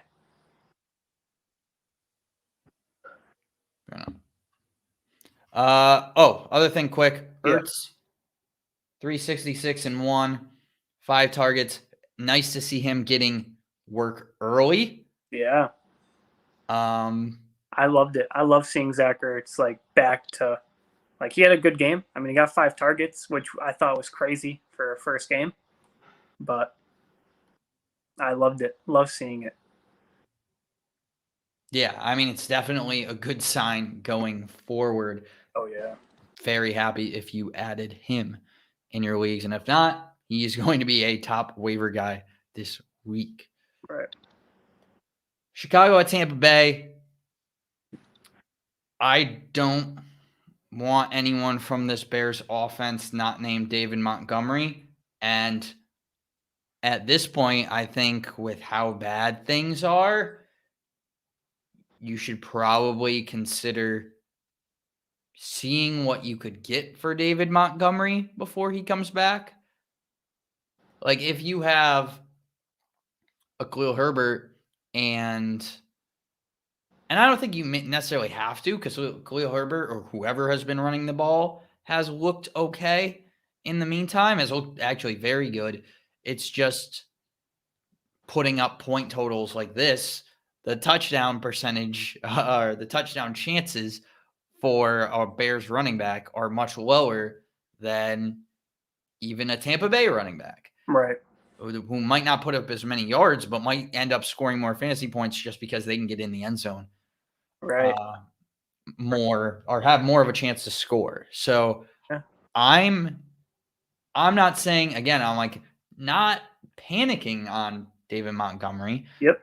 But I start looking because I think the best chance you're going to have to get rid of him, or the time you're going to have the most value to get rid of David Montgomery, is before he comes back. Right. I'm with you. I've kind of been beating the anti-Bear drum for a while now. Didn't like Mooney, or I like Mooney and Robinson as players. I don't like them as fantasy options this year.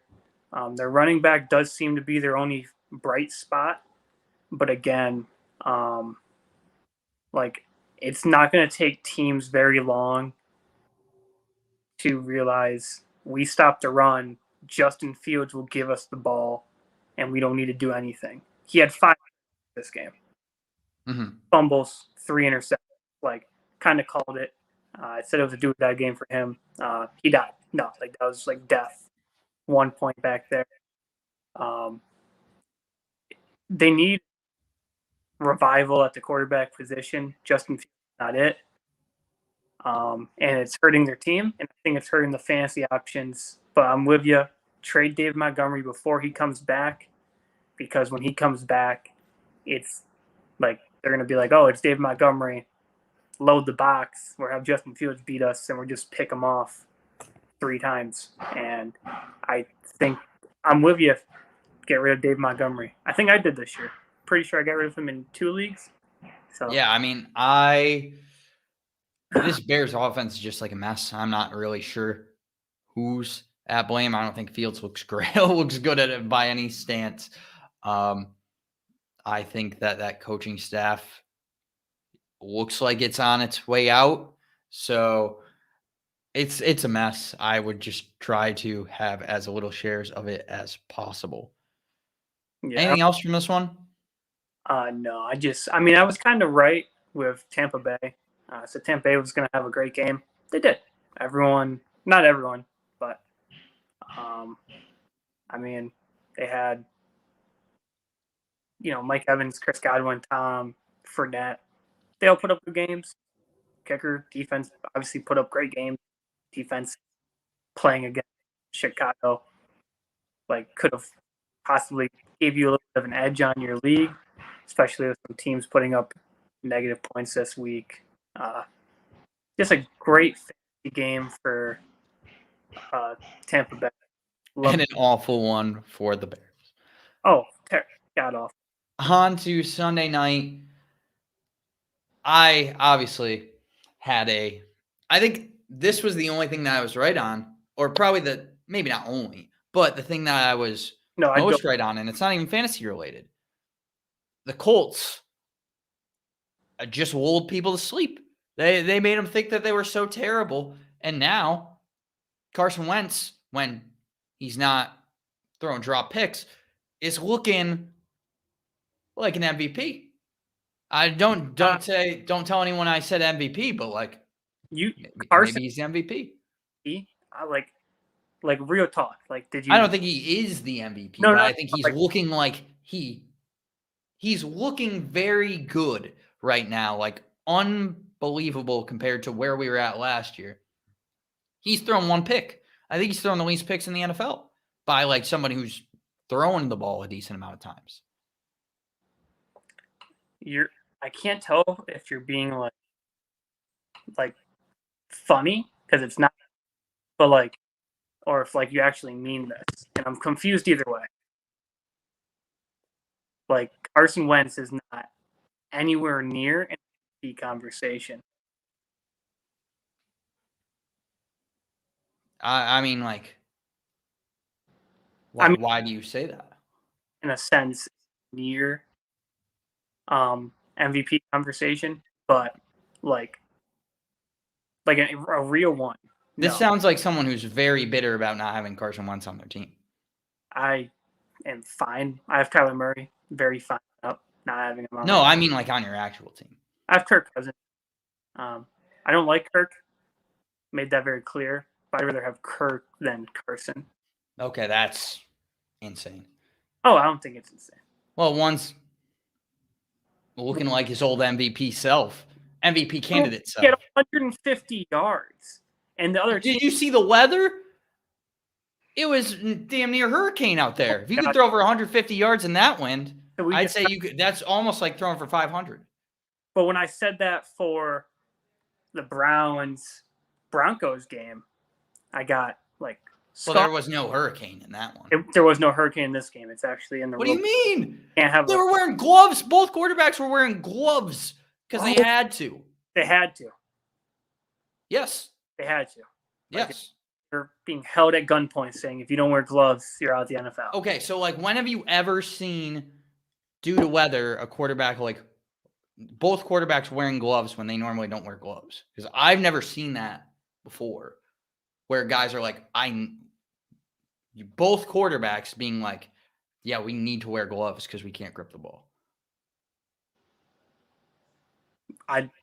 No idea what goes on in people's head, Kondo. So to answer your question would be impossible. What do you mean in people's heads? I just asked, when have you seen that before? When was the last time I saw, and then you gave me a 30-paragraph essay about. When's the last time you saw quarterbacks from both sides wearing gloves on their throwing hand and on both hands because of the weather? See, I don't know because of weather, Kondo. But it happens way more often than you think. No, I have never. I don't think I've ever seen it in pro game where both quarterbacks on each side that don't normally wear gloves, maybe if it's Teddy Bridgewater playing against Teddy Bridgewater or something like that. But that's the only time. I don't think I've ever seen it. So Carson Wentz throwing for 150 yards, the other team just dropping interceptions, Carson fumbling it. That is now MVP worthy. I think he's leading this team heroically. That's Wow. Like, I would understand in a it. torrential downpour. So I guess I would be more behind you if you like made this argument when he played Baltimore and he threw for 400 yards, 2 touchdowns. Well, I mean, I don't think I'm saying this game is the only good game from Carson Wentz. I don't think I'm Well, saying like this the is. fact that like you are saying this game is like now when Carson Wentz is getting the MVP talk. I think I hear it. I hear it. I hear the talk. I mean, yeah, in your own head. I hear it from everybody. Everyone's saying Carson Wentz, he's back. I'm not necessarily saying that he's going to win MVP. I'm saying just put him in a conversation. I said, and I think that's what I did here. I put him in the conversation.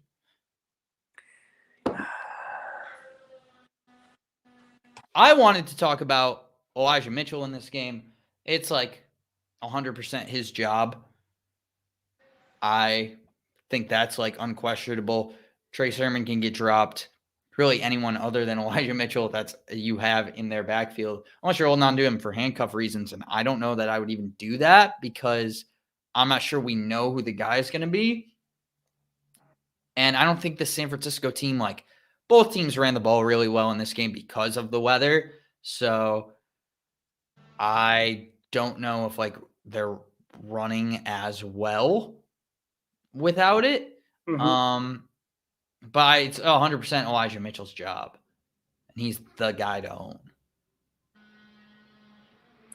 I mean, I guess I'm with you for the Elijah Mitchell talk that he's the guy right now. Yeah, I mean, I guess you can drop Trey Sermon. You're not. I don't think a lot of people are going to be scurrying to pick him up. So I think you're fine if you just had Mitchell. I'm not like insanely confident in starting Elijah Mitchell week in, week out, but I guess he's just a starter on a football team. Yeah, I mean, I think he is. And what else can you ask for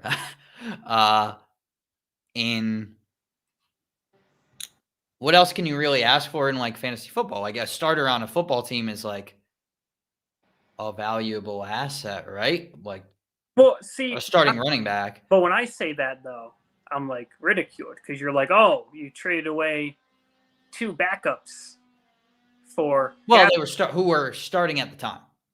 They were not. I mean, well, we admitted that we were wrong on that. I know you admitted you were wrong. I said I was right, and that. Correct. Thank you. I think we missed a game. Did we? Did we talk about the Eagles Raiders? Did we just skip over it? I think we skipped over him. I mean, I think we talked. Maybe I just clicked off of it. I don't know. Skipped it because I remember not having this question being given to you yet. Okay. I wanted to ask you because it was like a question that I wanted to just see if people overreact to or underreact to. Is any tight end on the Raiders now just a tight end 1?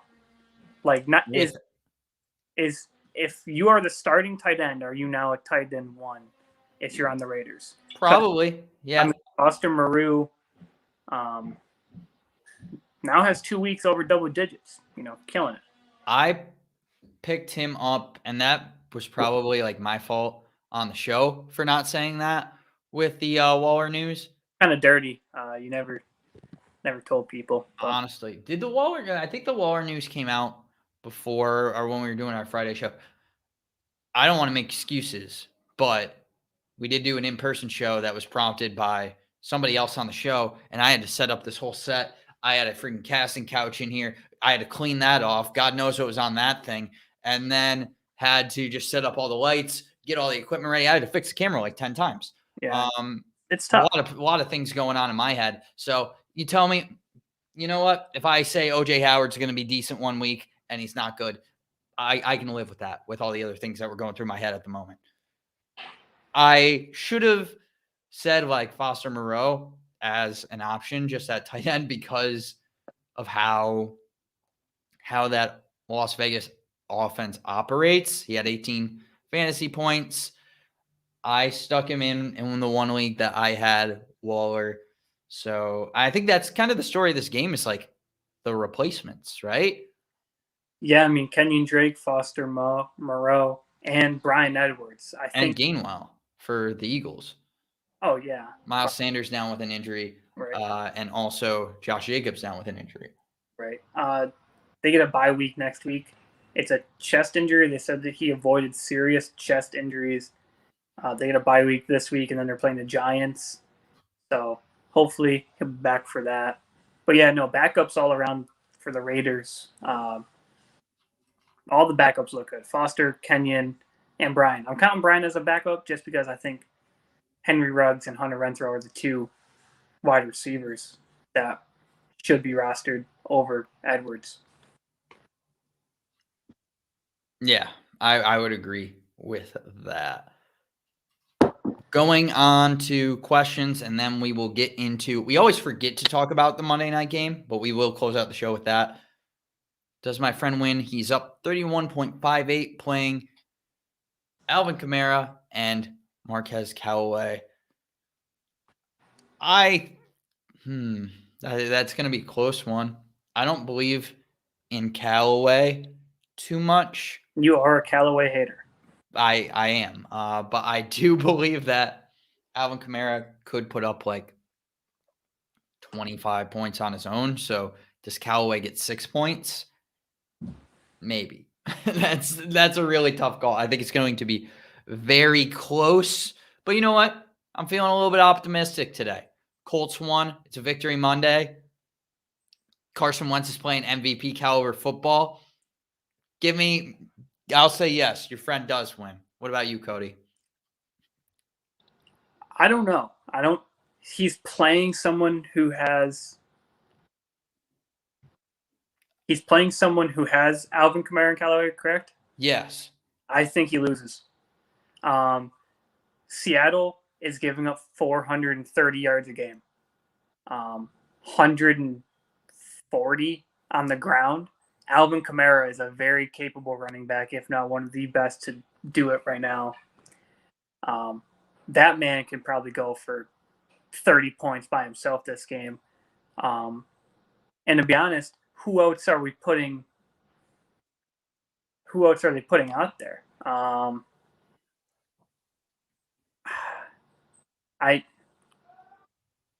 don't know if Juan Smith is playing.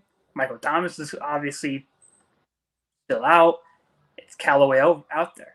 I mean, yes, they don't throw the ball much, or they didn't early on, but now they kind of are a little bit. So, I mean, those passes have to go somewhere. I'm a little bit more worried. Good luck to your friend, but I just think that those two guys put up some numbers this week. I misread it at first, I do want to say. I thought that you had, or your friend had, Alvin Kamara and Callaway. But I still say they win. Because, again, optimistic. Carson Wentz. It's great. The couch is retired, I think. At least temporarily. Hopefully, it doesn't have to get used again, just for sanitary purposes. Oh my gosh! I think we just need to put that thing away. Maybe. Zach Wilson or Pat Mahomes rest of season. I'm looking at interception thrown in which they are tied. Are you asking? What are you asking? Are you asking Zach Wilson or Pat Mahomes rest of the season? Right, but then he starts talking about interceptions, so I don't know if he's talking about who's going to throw more interceptions or who we want to start for the rest of the season. That's what I'm confused about. I don't know. I think you got to go with your gut. I'm going to say it is Pat Mahomes, but only because Zach Wilson's out 2 to 4 weeks.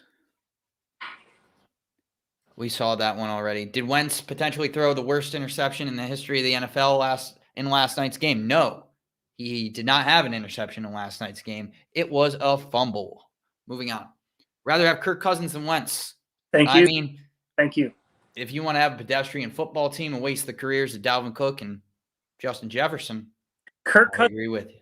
Touchdowns, 2 interceptions, and 1,769 yards thrown this year.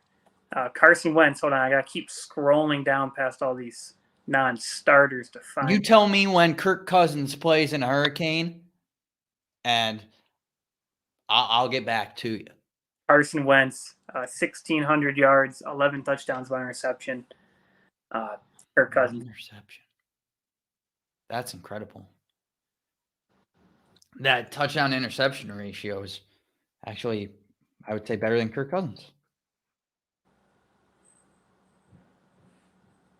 Can't judge off one game for Wentz. He sucked on the Eagles. Sucked on the Eagles last year. Amen, he brother. did have an MVP year that got cut short due to an ACL injury. Guy's playing through 2 sprained ankles, having just put the team on his back. Did you see that touchdown run?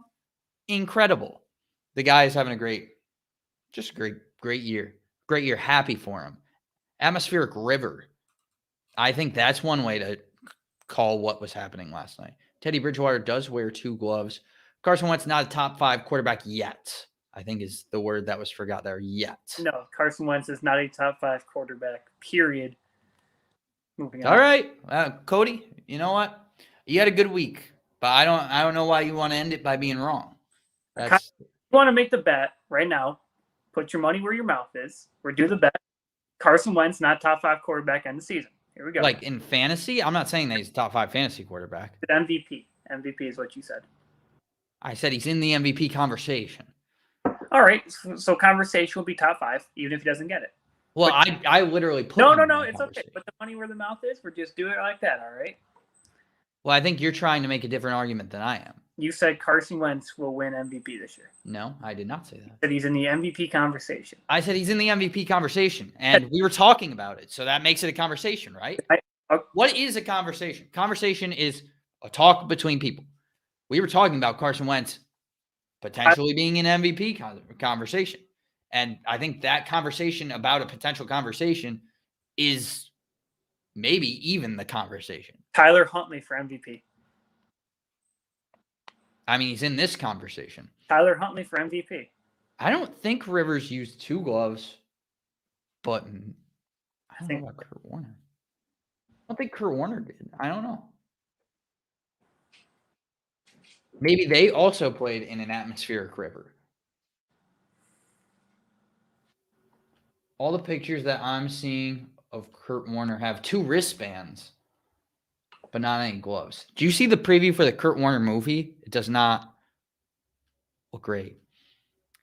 Do you guys think Watson plays? I mean, it's up in the air. Like I feel like it's going to be hard thing to predict, but I do not expect him to play this year if I had to pick just a yes or a no. I don't think so. I mean, there's talks that he goes to a bunch of different teams right now. But yeah, I don't. It's hard to see. Phillip Rivers did wear 2 gloves on his hands. Was he playing in a hurricane? It actually looks really bright and sunny in this photo. So he's just a show off. Sure. I mean, but he didn't do it like consistently. Peyton Manning wears a glove on his throwing hand all the time. Brady. No, that is not true. I see it in the photo right here. Did he do it consistently? Like, yeah, that's kind of the argument here. It's like that they did it all the time. They didn't do it all the time. No idea. I don't know their personal history or anything. And Phillip Rivers didn't. I haven't seen it on his throwing hand yet. I've seen it on his left hand. I saw a picture of them both tatted up, the gloves. I mean, he may have for a game. All right. Great. And consistently doesn't do it. Was there a chainsaw in the background? I thought I heard that as well. Yeah, I told you they're doing construction next door. Well, you didn't tell me that there was a massacre. That's all. Well, hey, I got, I'm just prepared, facing the door just in case they come barging in. Okay. Never know when you have to kick some ass and take names. What do I do with Allen Robinson? That's a very good question. Get rid of him. Do you drop Allen Robinson, though? No, you get rid of him, though. What do you trade him for? You trade him and another piece for a wide receiver, too. Can you? I mean, can you get a Jalen Waddle for... I don't know if I would say Jalen Waddle's a wide receiver, too, but... I mean, he is right on the cusp of being it, so I'd assume so. And you're not going to get any you're not going to get anyone inside the top 20. Top 20 is Deontay Johnson. You're not going to get Deontay Johnson for like a lower potential guy. I agree. But I think you get rid of him for sure.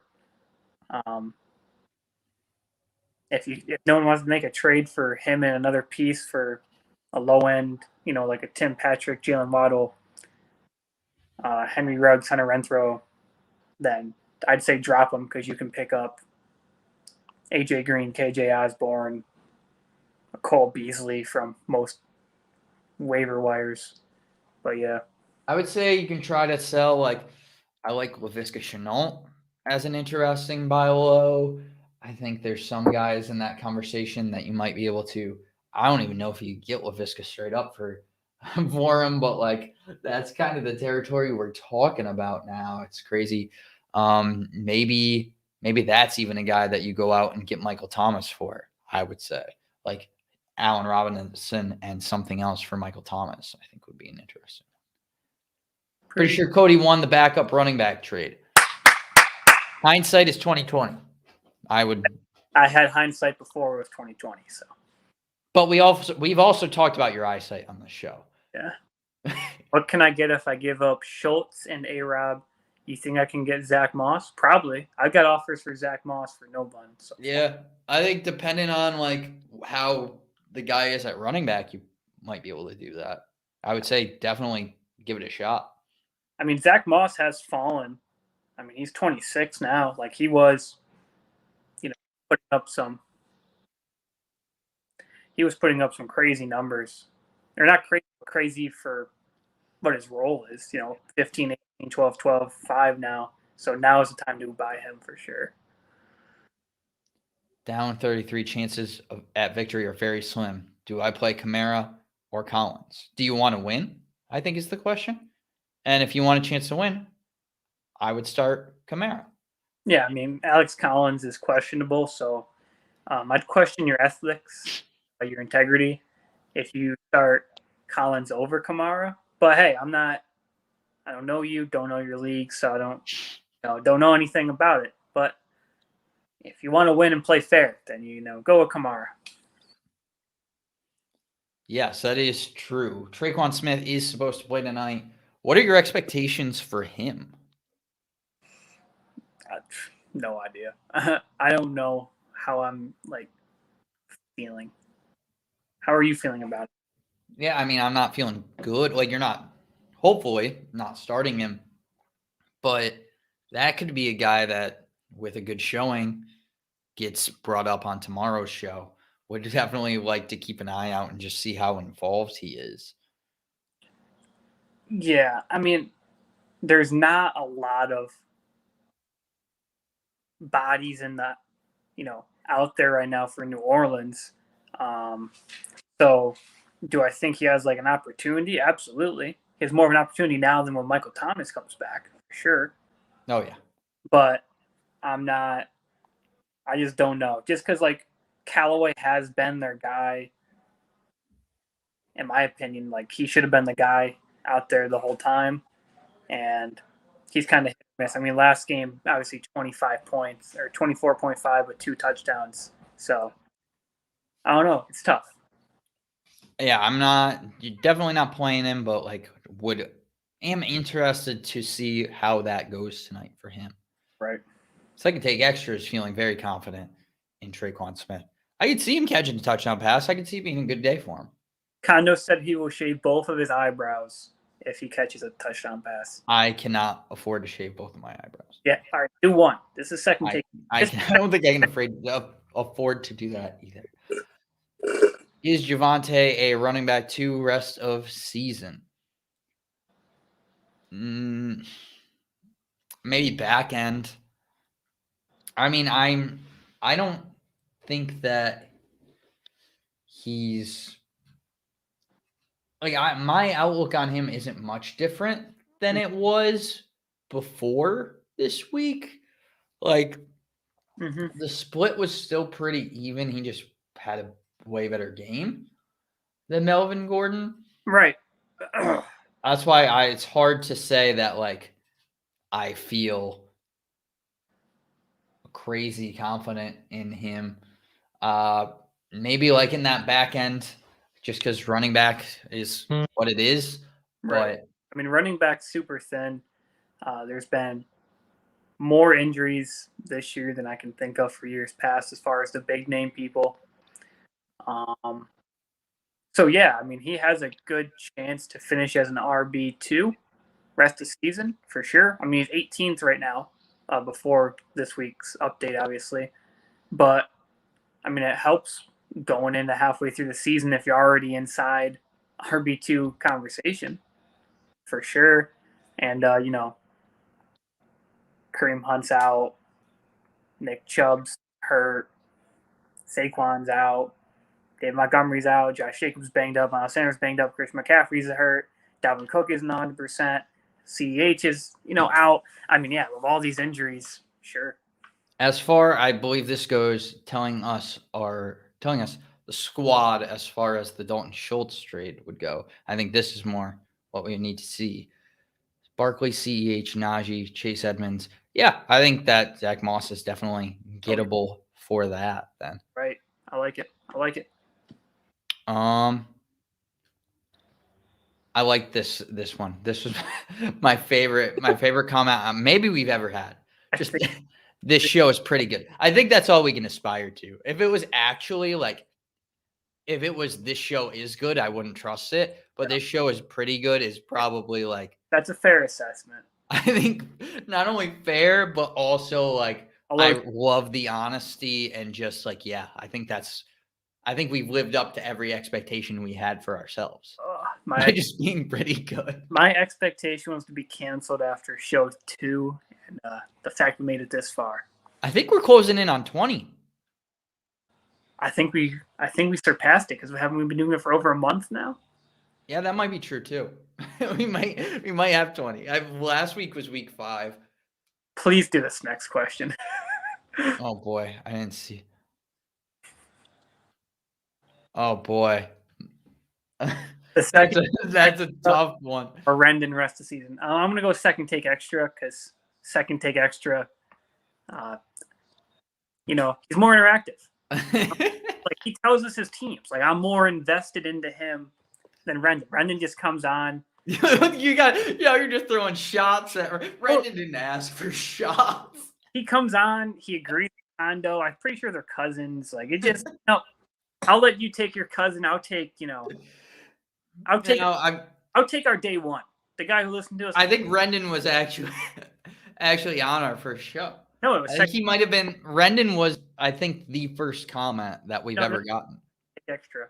Our first Rendon came on, I think, episode 2 or 3, but second take extra was there day 1. Really? First time we ever uploaded. He was already listening before we ever upload. Yeah, I mean that's kind of pitting too. It's like choosing. Yeah, it's like choosing family members, or choosing I don't want to say kids because that seems a little demeaning. But a mom or dad. Who's your favorite? I don't want to say that's. I mean, you're also a little personal. You're an only child, so you haven't had your parents just come out and tell you that they love your brother more than you. So it does hurt. So I'll live. I'm sorry that you had to go through that. Right, it's all right. But I'm glad you're passing it on to the watchers of this show. Right. So, yeah, I think Jay Ken 40 might be my my favorite guest of all time, though. Jess. We should have him on for the awards tomorrow. Tomorrow, we are going to. Well, let's talk quickly about this game before we talk about tomorrow. We kind of hit on it a little bit, but New Orleans at Seattle. I think it could also just be Alvin Kamara versus Seattle because he's the only guy you're starting, I would say, from the Saints. I mean, you might start Callaway if you left your flex or wide receiver spot open. Seattle gives up close to 300 yards through the air and 150 yards on the ground every game. So, just that fact alone, and they haven't been playing crazy teams, So I think that alone kind of warrants a discussion. But But yeah, I think I like Callaway if I'm starting another person, and I like Kamara. I don't like as many people for the Seahawks though. Now, I think I feel okay about some of the Seahawks receiving options. Right. I don't feel as good about the running backs in this one, just against the Saints. Yeah, I mean Carson is obviously Collins is banged up already, so it's not going to be their dominant back there. I'm not loving running backs, but Seahawks give up close to 300 yards a game through the air. They have to go somewhere. DK Metcalf and Tyler Lockett. I think Rashad Penny is an interesting person to watch. That's kind of someone I'm looking at in this game. I brought him up on the waiver show earlier this week, and he could be someone who makes an impact, especially if Collins weren't to go in this one. So that's, even if he does, I think it's somebody to watch. He's probably still available in a lot of leagues. Could be on our waiver show tomorrow. Could be. Do I drop A.J. Dillon as a handcuff because I got Jones or Watson for Gainwell, or keep my squad? Who's Jones would be my Aaron. Who? Aaron. Okay. I think I wouldn't drop anybody for Deshaun Watson. No, I think Watson. I mean, if you're worried about it, don't be. It's all rumors right now. Last week he was supposed to go to the Dolphins. This week he's supposed to go to the Panthers. So you have no idea where he's actually going to end up going, if anywhere. And you have Stafford from what the earlier comment was. So I feel fine with Stafford. Yeah, I love your quarterback position. I don't think you need to go out and do anything drastic. Watson for Gainwell, I would definitely do. I would drop Watson for Gainwell. Okay.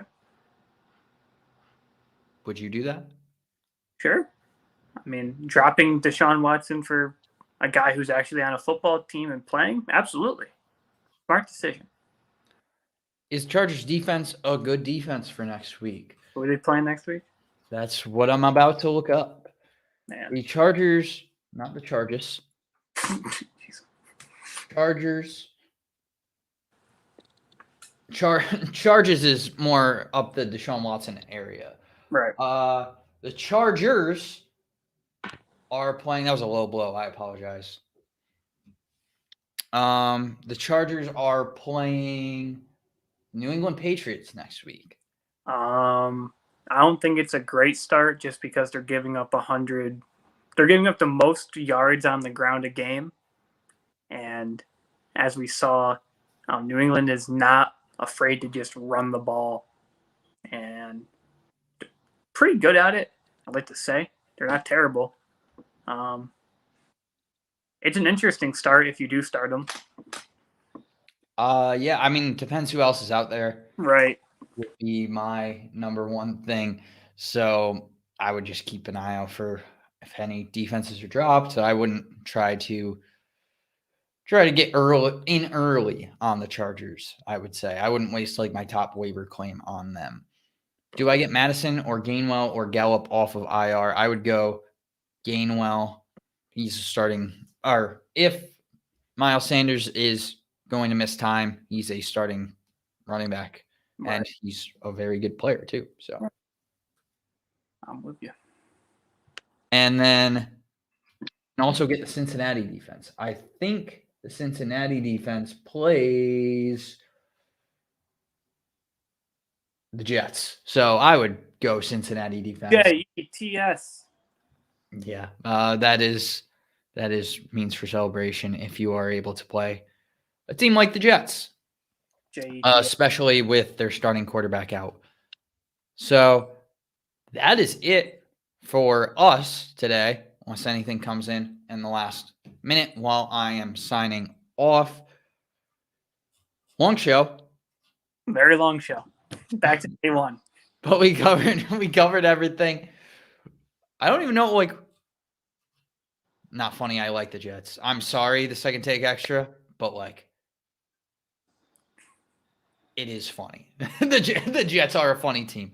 I hate to say that, but like it's just the truth at this point. And I think just the sooner that you're like, yeah, like you got to own that, the sooner just life will be a lot easier. Yeah, I mean, someday Kondo will listen to his own advice and realize Carson Wentz isn't the MVP. He's not the MVP. He's in the conversation. The fact that you brought it up right there, I think shows that. I just had to let, second take. The fact that you have to say that Carson Wentz is not the MVP means that he is in the conversation. Kirk Cousins isn't the MVP. Mac Jones isn't the MVP. Well, we weren't having a conversation about any of those. I just made the conversation. No, because I dismissed the conversation before it. I dismissed the question before it could become a conversation. Still talking about how Carson Wentz is not the MVP. Awards for tomorrow. Yes, we are going to do mid-season awards. We may ask Kenny to come on, help us out with that. Yeah. If would so oblige. Kalen Balazs. He can come on too if he chooses. I don't know about that. But you wouldn't want Kalen Balazs on our show? What? If I get to pick a person in the NFL to come on, I'm picking. Well, Kirk. I'm not. We didn't say that. That was an option. He just said he's your number one guy. It's okay. I did not say that. I said we were welcome to have him on the show, and maybe he is my number one guy. What's the problem with that? Not Kirk Cousins. So Kirk Cousins is certainly not my number one guy, and I don't think I'm his number one guy. That probably plays as much into it as anything. Right, as it should. Lamar, Josh Allen, A-Rod. A-Rod took steroids, so that's probably why he's up here. Derrick Henry, Kyler, all higher than Carson Wentz for MAP. He meant MVP. I'll stick up for second take extra. I mean, they may be, but no, they are. I don't think that takes Carson out of the conversation. He's not in the conversation period. I think we're having a conversation about it.